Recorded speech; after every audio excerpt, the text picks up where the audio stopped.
And we're back. So let's take a look at the first derivative test again, but now we're going to take a look at slightly more complicated functions here. So let's take a look at the first one. This is x minus 1 over x. Now we have an option here. I can write this as a single fraction now, but the derivative is much easier to take as is. So remember, for the first derivative test, we want to find out where is this function increasing? Where is it decreasing? Does it have a relative maximum? And such like that. So to do that, first thing we have to do, remember, we have to take the function's derivative. And that's easy. We get 1 minus 1 over x squared, but it's going to become a positive. Our sign will change. Because remember, this is just really x minus x to the negative 1. So there's our derivative. I will want to write this as a single fraction. And that's easy enough to do. Use my common denominator. My next step, we have to get those critical numbers. And the critical numbers occur, well, one, where does the derivative equal 0, and where the derivative does not exist. Well, where does it equal 0? That's where the top is equal to 0. And in this case, it ain't going to happen because I get a negative 1. You can't solve that using real numbers. You have to use imaginary numbers. And we only want to deal with totally real numbers. Totally. So where does the derivative not exist? Well, that's where the bottom equals 0. That's easy. If we get x equals 0, you can put plus or minus 0 if you want. We just laugh at you. It's the same thing. Now, the next step, I'm going to use my sign test. It doesn't take long to do. Okay? Guarantee yourself the answer. Show your sign test. There's my derivative. What does it make my graph look like? So here I am. I'm going to pick a number to the left of 0. I might pick negative 1. To the right of 0, I might pick positive 1. And I plug it into my derivative. It's x squared plus 1 over x squared. Now this is interesting because if I plug it in, both top and bottom are positive. It's increasing here. Same thing if I plug in a positive one. Positive over positive. It's positive. It's also increasing.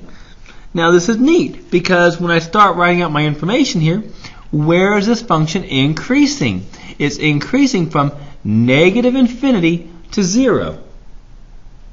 Or from 0 to infinity. Now the biggest mistake people make is that they say it's going to increase from negative infinity all the way to positive infinity. But be careful, 0 is a critical number.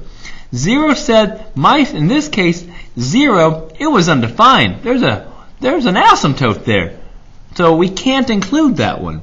And that's why it's a critical number. So we can't really include these when you talk about where it's increasing and decreasing.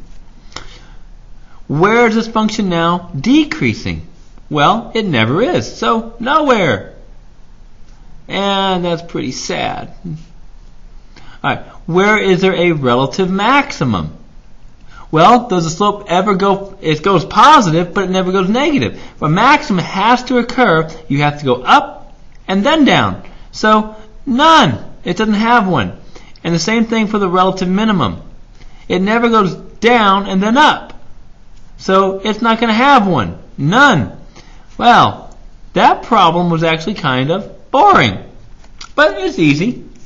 Alright, let's take a look at number 6. Alright, now, this is kind of a cool graph, because if we graph it, I just want to, well, we'll graph it in just a moment here. So, let's go ahead, take the derivative, f prime of x, we get 2/3 x squared minus 4 to the negative 1/3, chain rule, don't forget, times dos equis. I don't always do math, but when I do, I remember chain rule. Stay nerdy, my friends. Now, so there's my derivative. I'm going to simplify that. You betcha, don't like that negative exponent. And I get 4x over 3 times x squared minus 4 to the 1/3. And now I got to get my critical numbers. To get your critical numbers, set the derivative equal to 0 and set the derivative to something that does not exist. I'm just find out where it does not exist. So 0 is easy. Set the top equal to 0, x equals 0. Where does it not exist? X squared minus 4 equals 0, and that gives me x equals plus or minus 2. Oh wow, look at that. So I have 3 critical numbers here. So I'm going to graph them using my sign test. Alright, when I do the sign test, ready? I got 0 in the middle, negative 2, positive 2. what are the signs of, whoops, that's terrible looking. What are the signs of my derivative, and how does it make my graph look? Alright, how does this curve make my graph look? Alright, moving on. So, pick numbers, easy breezy. Might pick -3, -1, 1, 5. I'll just be crazy. If I pick -3 here, remember, plug it into the derivative right up here. If I plug in -3 up top, the top is negative. The bottom, 9 minus 4, that's going to be positive. So this is negative over here. It's going down like a disco clown. Plug in -1. Again, the top is negative, but this time the bottom's also going to be negative, making it positive. It's going up like a disco duck. Plug in 1. Top is positive, but the bottom's negative this time. Going down like a disco clown. Oh, look at that. This is going to be so cool, so cool. This is going to be awesome. I know what this graph looks like. This is a very famous graph. So plug in 5, positive, positive, that's positive. It goes up like a disco duck. And you got it. It's the world famous Warnow function. It goes down, up, but we're going to take a look at what happens there here, okay? Now, so where is this graph increasing?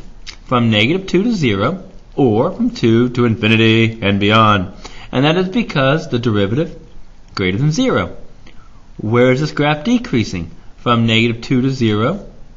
Whoa, that's terrible. Sorry. -infinity to -2, or from 0 to 2. And that is again because the derivative is less than 0. Where do we have a relative maximum or minimum? A relative maximum occurs where the slope goes from positive to negative. X equals 0. And that is because the derivative goes from positive to negative. Where is their relative minimum? At x equals 2. And again, that is because the derivative goes from negative to positive. And there's our answer. And like I said, let's kind of sketch this, okay? Let's sketch what this graph looks like.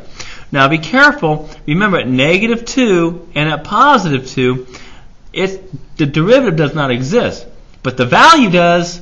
You can find a value there. You'll get a value. So that means that either it has to be a cusp or a corner. So, and because that's a curvy function, we know it's going to be a cusp. So at -2, it's going to be a cusp. And at +2, I know it's going to be a cusp. Now at 0, the slope is 0 at 0. So I know they're going to meet at 0. It's going to go up kind of smooth like that. And this is kind of what our graph looks like. And again, you got the world famous Warnow function. Now I don't know if that's on the origin, on the x-axis like that, but the shape is all that really matters right now. Just get the shape there. Alright, now I'm going to make a third video of this one, just looking at graphs, different types of sign charts and everything. You can look at them if you think you need some help on how to explain increasing and decreasing, okay? Alright.